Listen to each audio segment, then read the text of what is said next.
You're listening to Dirty Feet, a podcast from No More Radio. Vous écoutez le podcast Dirty Feet sur les ondes de No More Radio. Hosted by, animé par Allison Burns, JD Papillon, et Stéphanie Morin-Robert. Stay tuned. We're gonna move you.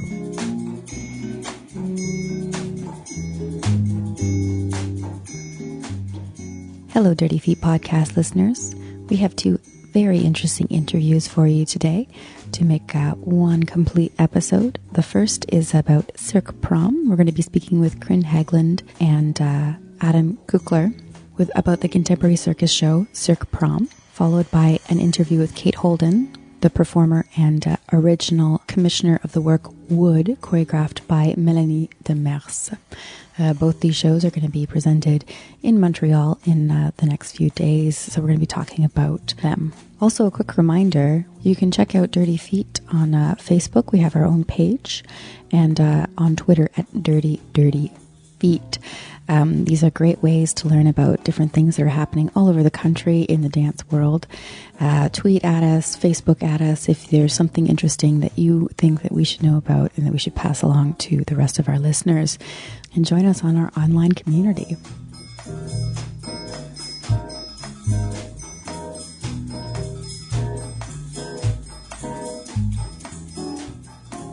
Hilarious, nostalgic, impressive, and creative, Cirque Prom premiered at the 2014 Saint-Ambroise Montreal Fringe Festival in the Petit Campus venue. This April, the show will fill the space of the Baie Mathieu, a former indoor pool and current performance space. Then they are off to present at the Augustine Gym in Vermont. The scope of the production and the cast has both grown. The artistic director and co-founder of The Radiant, or Le Radiant, Krin Haglund, joins us to talk about the show. She's also joined by Adam Kuchler from New York City, who is one of the performers in the show. He's as a clowning artist and also a juggler. He's worked for plenty of different companies, including Sept Doigts de la Main, which you may recognize here in Montreal. And thank you both for being here today. Yeah, thanks for having us. It's a pleasure. So, Krin, just back it up a bit. You established The Radiant in 2012 along with Alison Funk. That's correct. Super, okay. So the whole idea was to celebrate your unique personality and storytelling abilities within the context of this contemporary circus form that you practice. I'm wondering, what was the inspiration for you to form this group rather than join another or continue working in circus for other creators? I think that it was that I was kind of antsy and a little bit impatient. I had been working as an interprète. I'd been working in other people's shows pretty much for about 12 years. So I'd been in Montreal for 10 years working with, first I came with Cirque Éloise and then with the Cirque du Soleil and the Seven Fingers, Les Sept Doigts de la Main. And I think that I had just having been on the road and having been on the road with really good shows, it was such a great and humbling experience. And then I just started to get a lot of ideas of things that I wanted to try. And I realized that all of my ideas didn't fit in anybody else's show. I knew that I kind of knew the way of getting, I knew how to make a character and how to do an act in someone else's show. But I just started to get really eager to make my own work. And I think, so I created The Radiant with Allison to work on that area between clown, character, and circus. So that really the character-infused side of circus, as opposed to, say, like the more modern dance side of circus. But I had been an interprete, and I still am an interpreter of other people's. I still, sometimes do shows of other people's work, and it's nice. It's a lot less work. So there's a lot of, I guess it was maybe a desire to put fire on your creative side and kind of let that loose. But how did the two of your collaboration start? Have you guys worked together beforehand? Yeah. So Allison was the director of my solo show, The Rendezvous, which actually 2 years ago I debuted at the Montreal Fringe. And so that's how we started to work, just building numbers. And I started to work with her really as an outside eye, as just a better maker. And so I would come with work, and I would and Allison would help me with structure and critique, and just really help me understand what I was presenting. I think I spent a long time just building acts without getting enough feedback on them, and so we started to develop a really good relationship, and then realized that we had a similar vision. So, as we were saying, in 2014 was the premiere of Cirque Prom, and at that point in time, actually, we had two of your performers on the show to talk about it a little bit. So Olivia and Corey came on to represent Cirque Prom at that point in time. So also we got the opportunity to see it, which was great. And so having seen the show, you realize that you've created a context for this collection of circus and clown artists within which to play. So you kind of engage these people to come on and with this theme kind of present the best of themselves. How important is it to you to stay true to a theme when you put together a show, especially now that you're working under your own drive?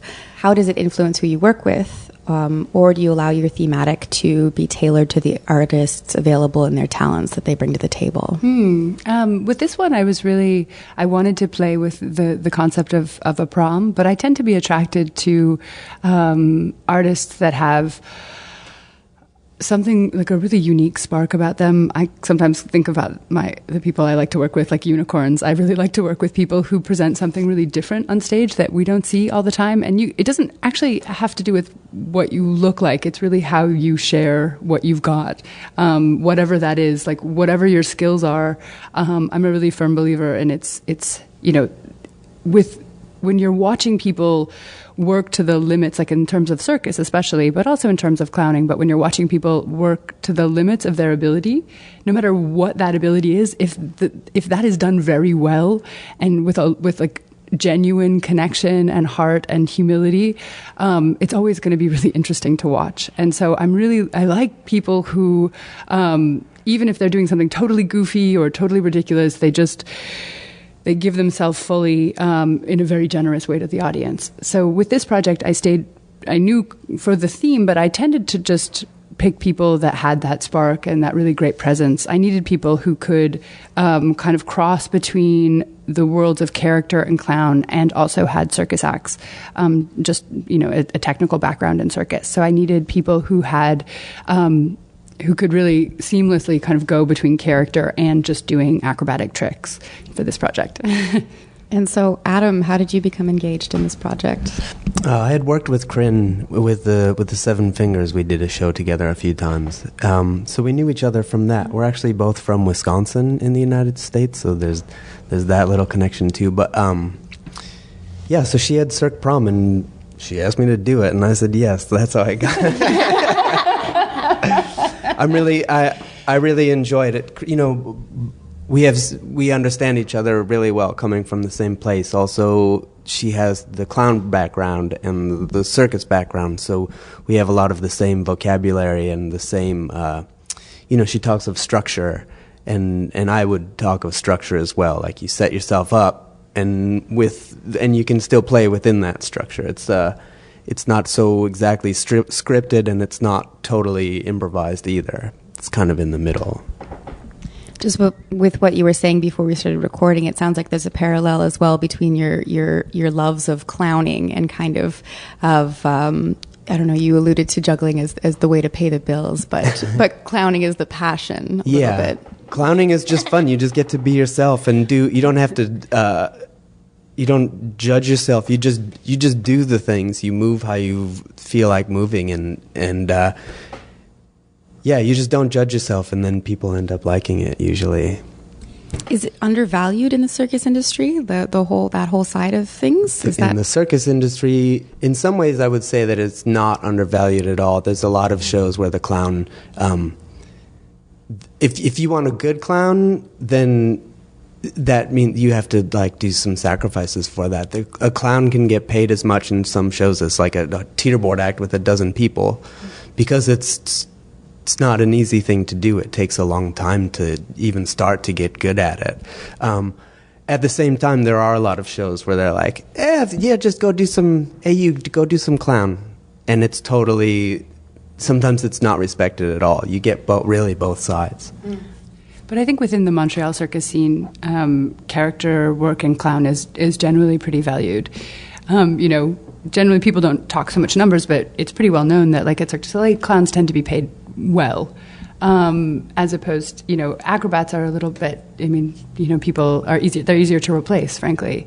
Not that there's a full continuum, but it's not like that there's just, people coming out of gymnastics who can be sort of fit into clown roles. Whereas there's not like, big schools of people coming into clowning. It tends to be very self-selected. But I'd say with the Montreal companies, people tend to value good play and good characters.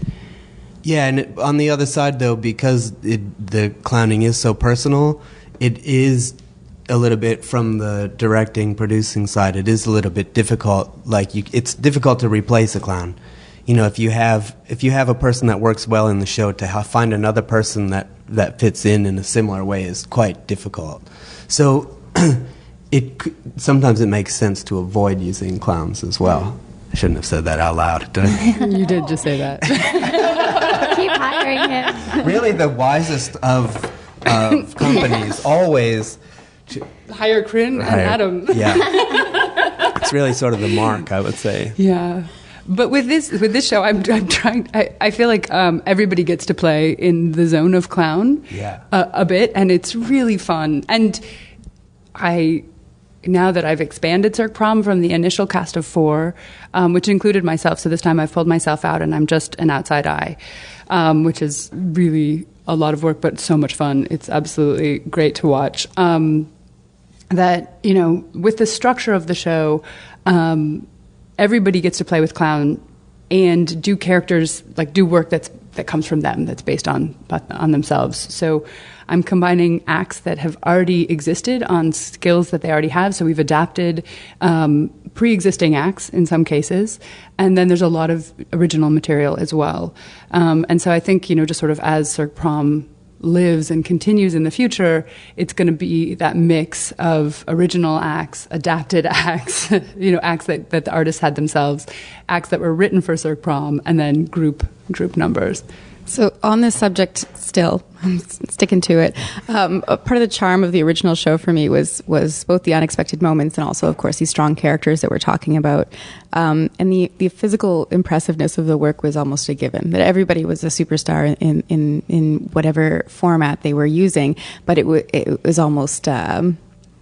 I don't know. It was like the baseline and the characters kind of grew from there. From my perspective, I'm wondering if there's a prioritization that you do there between when you're working with people. Are you focusing on just the character side of things? Do you work with them on the physicality of what they're doing as well? Like how, as a director, are you coming into this and working with different people? What do you prioritize? Are these things separate, or the way that I'm laying them out as?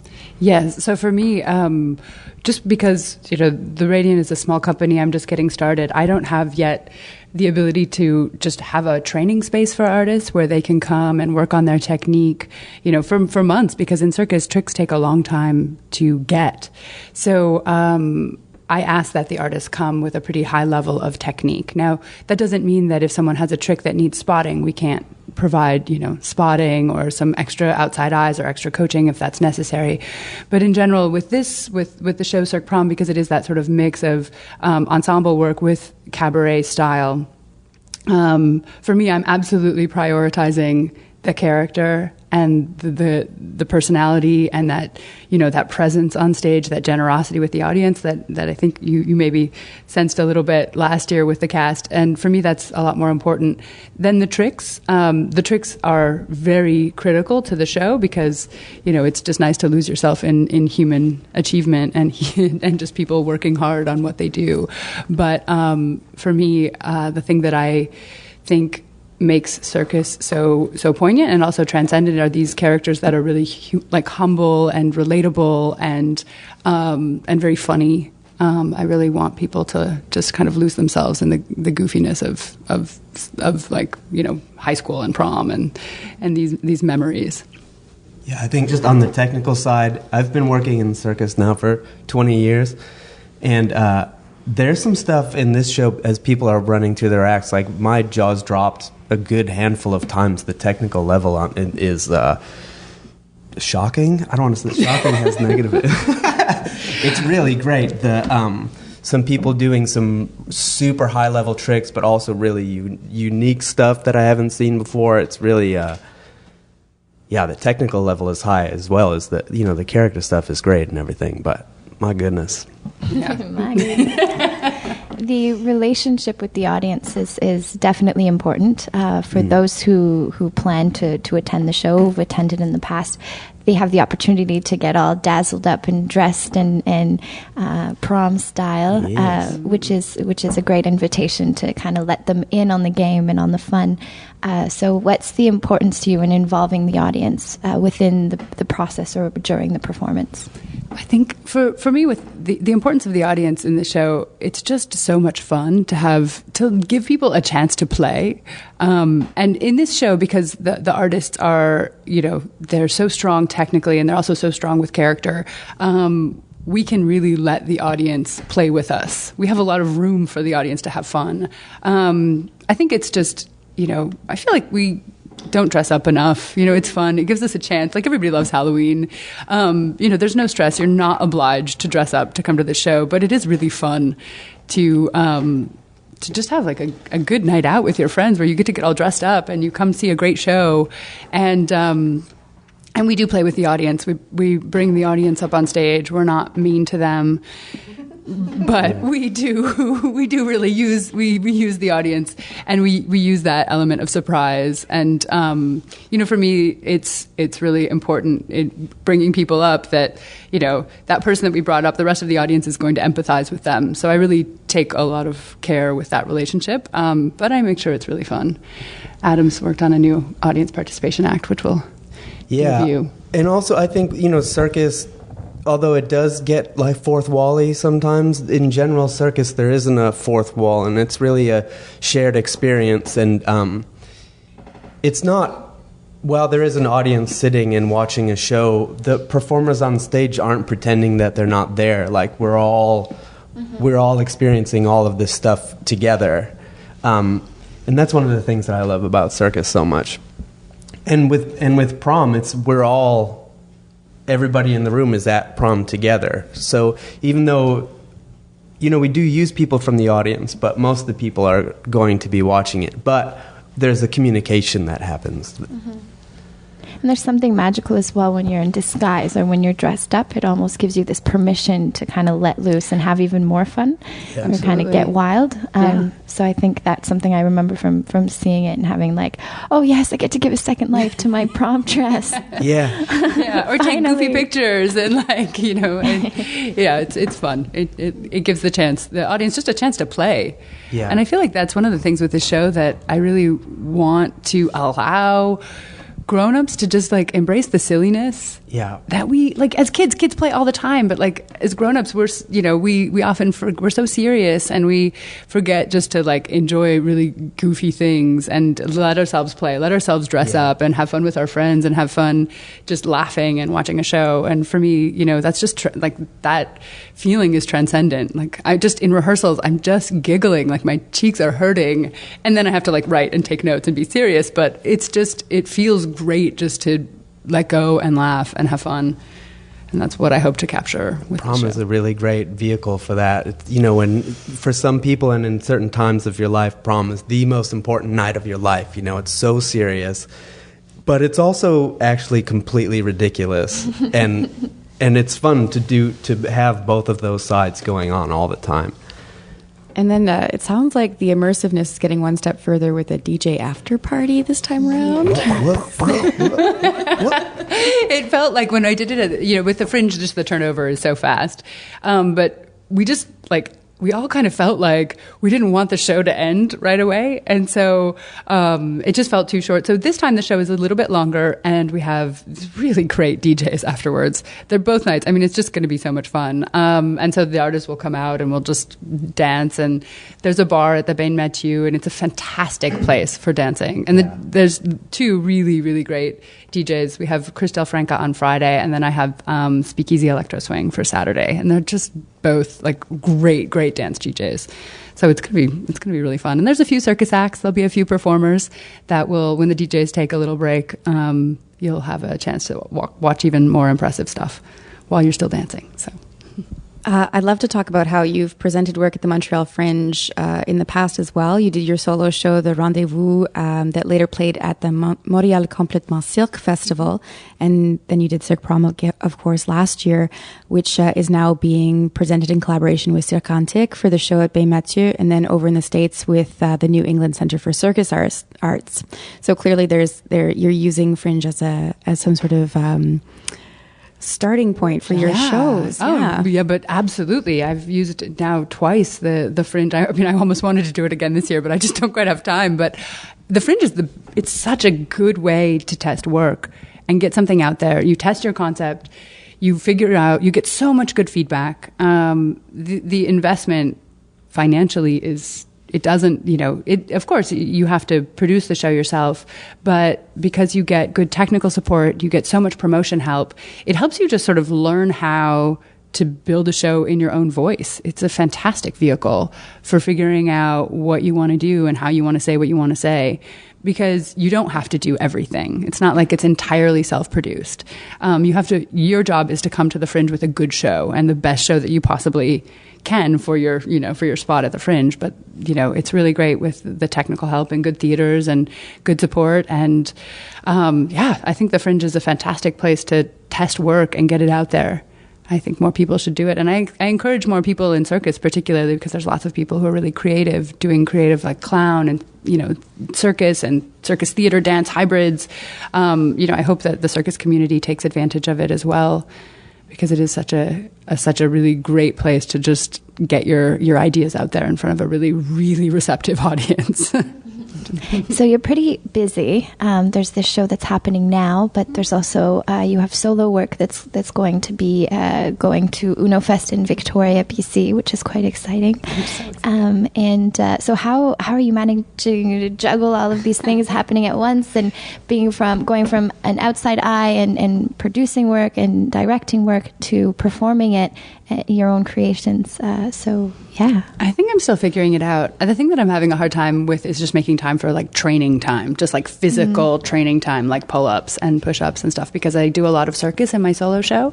But at least now I've kind of, at least I work backwards. Okay, like it's like I have a show date and I need to start walking on my wine bottles and I need to start doing my aerials, like a month or 6 weeks beforehand. So like right now for building Cirque Prom, because this time I'm an outside eye, I've taken a couple of weeks off of training largely. I mean, I've tried to do just a little bit, but it's going to be a bit of a busy because I'm putting myself back in the show when it goes to the States. So I will be rehearsing my acts to put them back in. So it's a bit of time management. It's a little bit complicated. And I'm still figuring it out, and I would love some good advice and suggestions on how to be both the director. I need help. You'd give us advice. I don't quite get it. It's complicated. I think it takes. I think that the answer is in a level of discipline, which I have yet to master, because I always feel like I'm rushing to get back into shape. The directing side and having ideas and wanting to work with people, that I always have. But just, and I love performing. I will always, show up on stage with bells on. But, it's just that sort of the discipline required to be in good shape so that you don't, you take the best care of your body that you can. That I'm still figuring that out. And is there something that you're planning, a new creation in the near future? Yes. I'm going to be doing a new project, which I'll be showing actually next fall. So stay tuned for that. So I'll be showing a new work in progress. So I'm a firm believer in deadlines, even if they seem insane or ridiculous. I need deadlines in order to just get my work out there. And so I'll be showing a work in progress this summer at a small circus festival in Montmagny called the Cirque en Fleuve.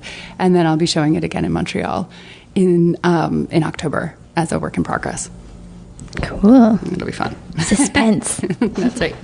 So today we've been delighted to welcome Krin Haglund, who is the artistic director and co-founder of Le Radiant, as well as Adam Kuchler from New York City, a circus and juggling artist. Here on the Dirty Feet podcast, we were talking about Cirque Prom, which is being presented in collaboration with Cirque Antique on April 10th, and 11th at 8 p.m.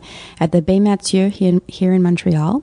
And then right away, it'll be presented in collaboration with the New England Center for Circus Arts in Brattleboro, Vermont, at the Austin Gym on April 17th. You can visit cirqueprom.com for details. Thank you so much. Thank you. Thank you.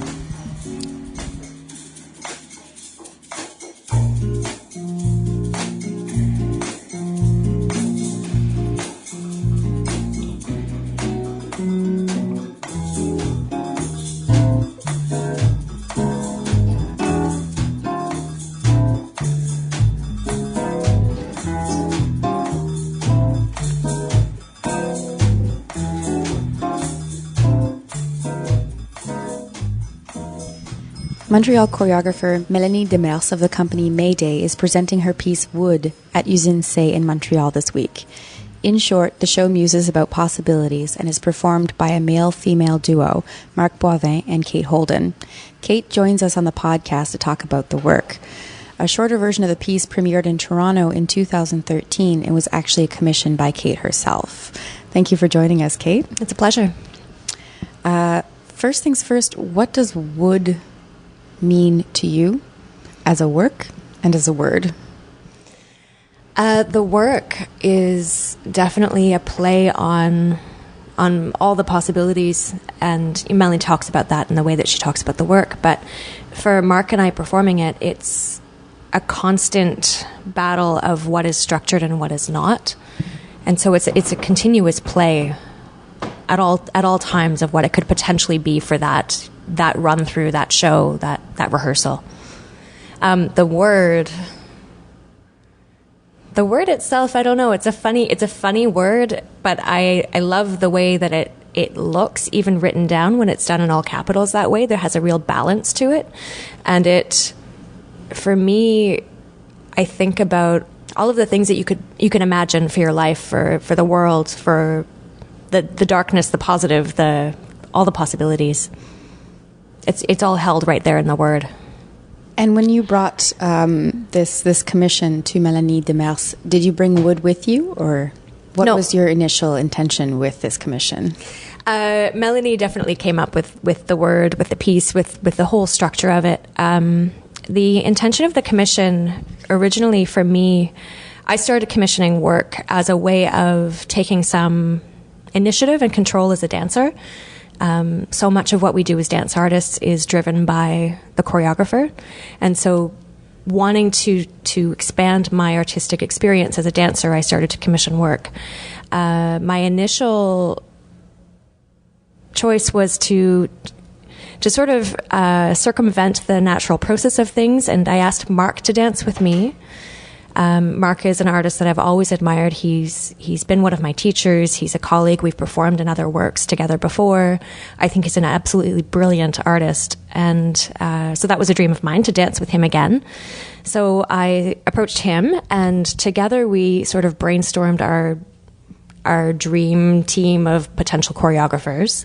Mélanie was one of our overlaps, and that we both had a big desire to work with.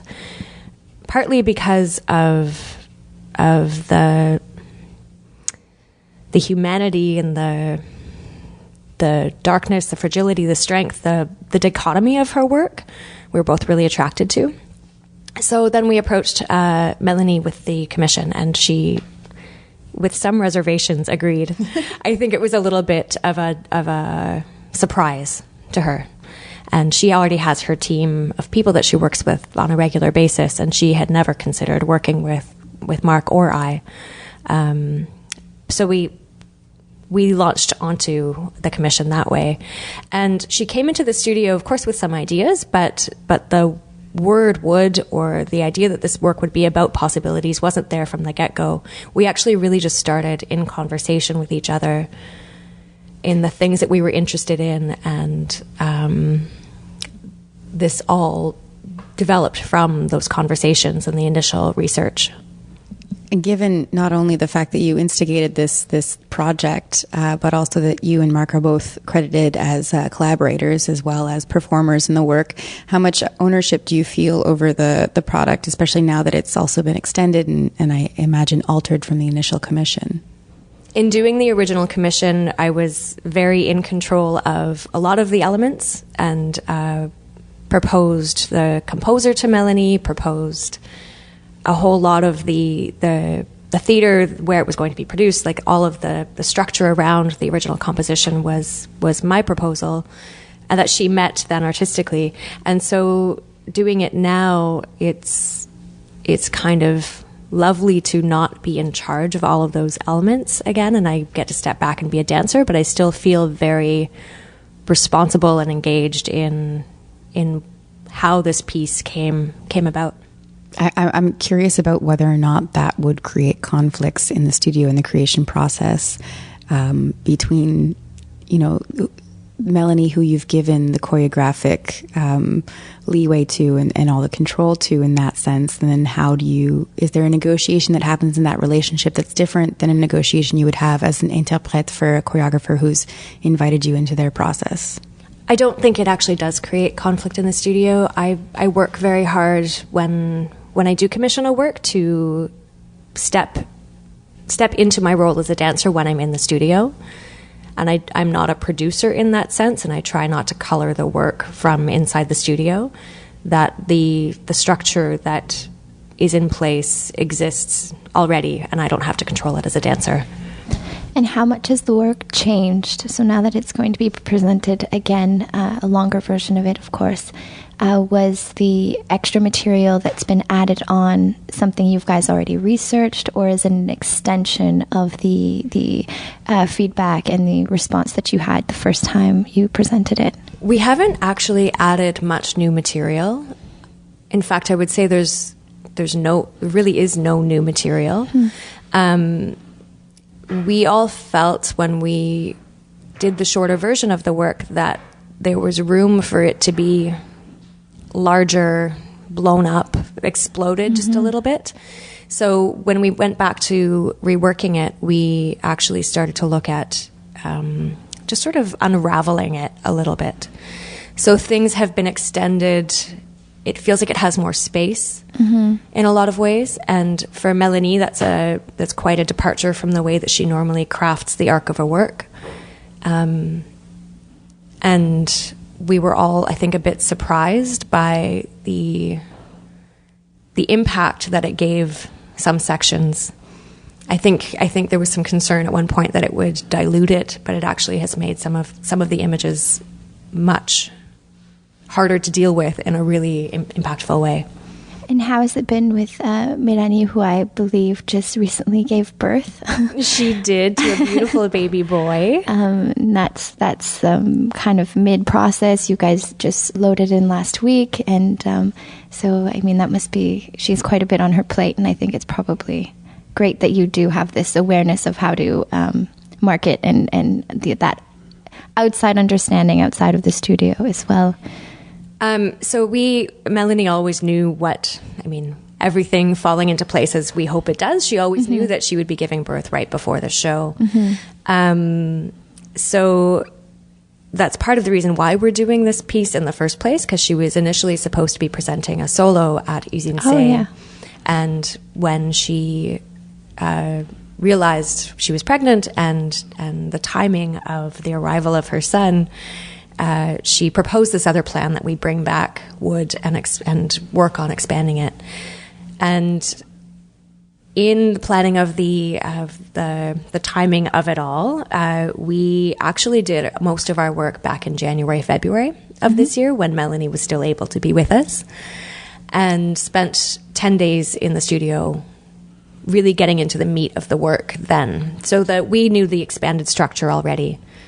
And she's working with an amazing rehearsal director, Anne-Marie Jourdanet, who knows her work really inside and out. And Anne-Marie was with us in the studio back in January and is now taking care of the work in the theater. So Mélanie really has not been in the theater with us at all. And she really trusts her team of collaborators to take care of the work in the way that she would she came to a run-through last week with her son Milo, and was able to, put her mark on a few things and make some decisions, help us understand how things sat a little bit. But for the most part, we've been on our own in the theater.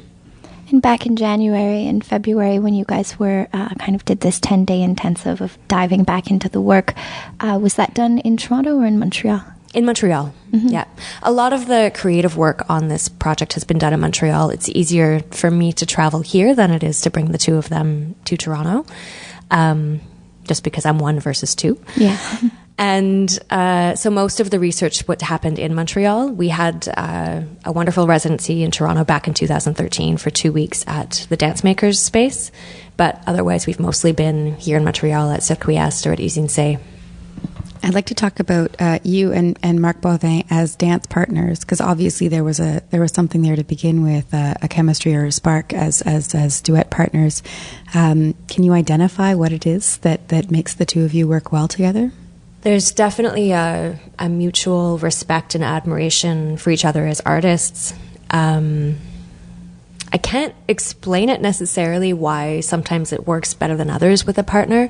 We did a very complex duet together years ago called 15 Heterosexual Duets, and it was produced by Coleman Lemieux and Company, and it's a James Kadelka work. It's a very famous work in the Canadian dance scene. Canadian dance world, in the history of Canadian dance.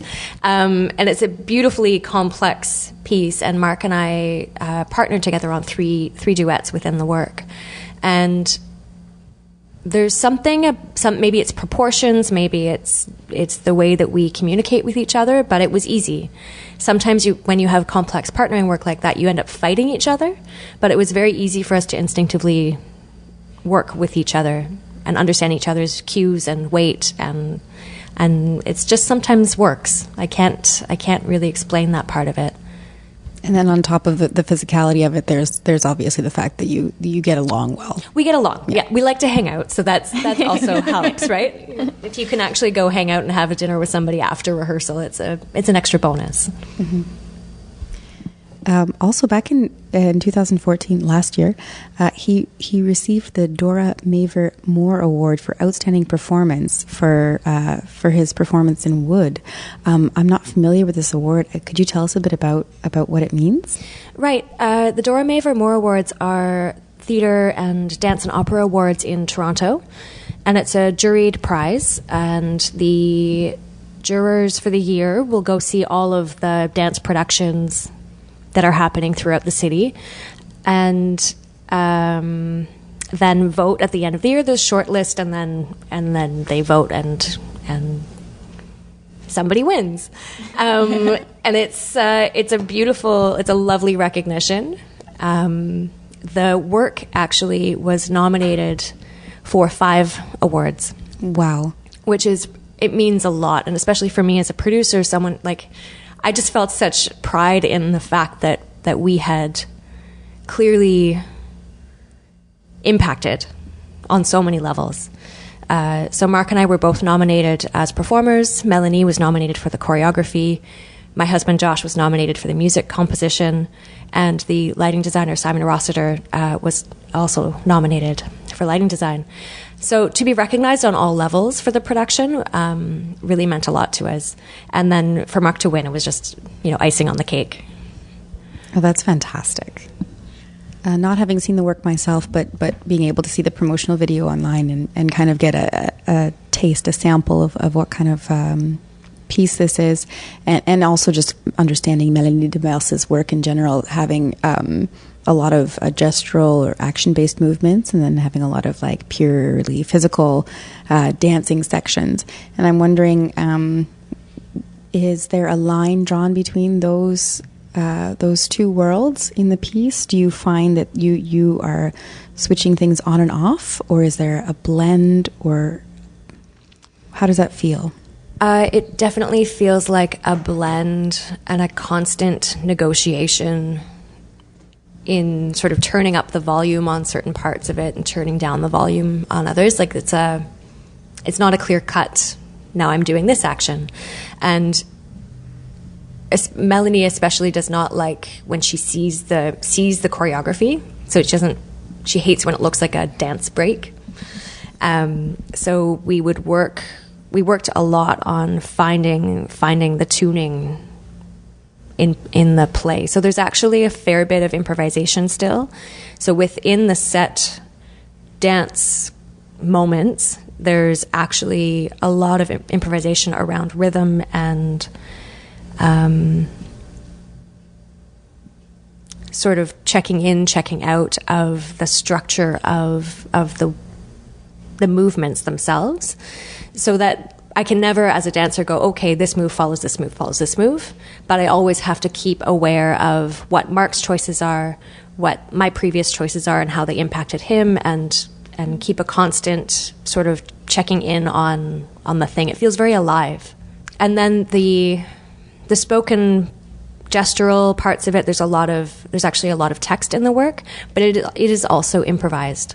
So we're constantly checking in and listening to each other and finding a way to stay on track with the work, but also play with its parameters. And within this negotiation or exchange and communication during the more structured improvisational moments, what's the role of the music within that? And is it the main drive of those sections, or is it something that within the process that you guys played with? The music feels almost like a movie soundtrack in some ways. It really, I think for the audience, but for Mark and I, it provides this base underneath so that it can help carry us through to the next thing. We certainly don't count ever. We'll use a groove in the music in order to find a rhythm at times, but it's not...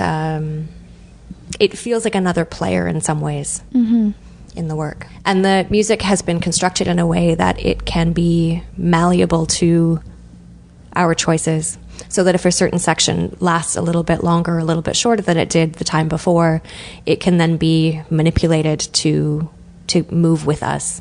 Does this mean that the script of the work is more emotional or concept based than anything else? Like, what guides you through? Do you have markers on that spectrum that you need to hit before you get to the end of the piece?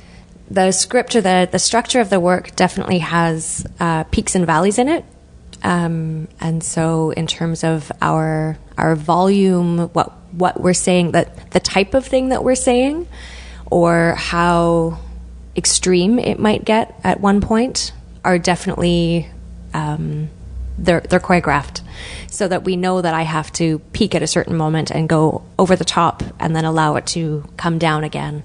And Mark also has his own peaks and valleys within that, and that's highly structured as well. So I always have to keep an eye on, like, there's a certain section where Mark is doing a peak in terms of his vocal expression and where he's going with something, and what I'm doing, I also then have to sort of manipulate my peak in order to fit within the arc that he has chosen that night. So there's major checkpoints that way as well. That sounds like a challenging way to work, and it must create a very visceral, exciting kind of performance. It's pretty satisfying when it works as well. It's frustrating when it doesn't, because there's so many elements at play, but when we're able to really follow each other that way, it's very exciting. And now restaging the work and giving it a second look, have the collaborators in which you've created the piece originally, have they changed? Are you working with the same people still? We changed the team a little bit in moving it to Montreal. Mélanie has a great team that she often works with already, so we've been working with her lighting designer, Alex Pilonguet, and she's worked with him before, and they have a great and easy communication. They really understand what the work needs from each side. So he's been doing the lighting design, which has been really lovely to revisit. Also, the space that we're in is so different than the one that we were in Toronto, that even though the lighting design was phenomenal in Toronto, it would have had to have been very revamped for this space in particular. And in terms of music composition, it has had to be expanded and molded a little bit to shape the new arc of this work. So Mélanie Demers is presenting Wood, all capital letters, at Usine C in Montreal from April 8th to 11th at 8 p.m. Our guest today, Kate Holden, performs with Marc Boivin in the piece. You can visit maydaydance.ca or usine-c.com for more information. Thank you so much for joining us, Kate. Thank you. Thanks.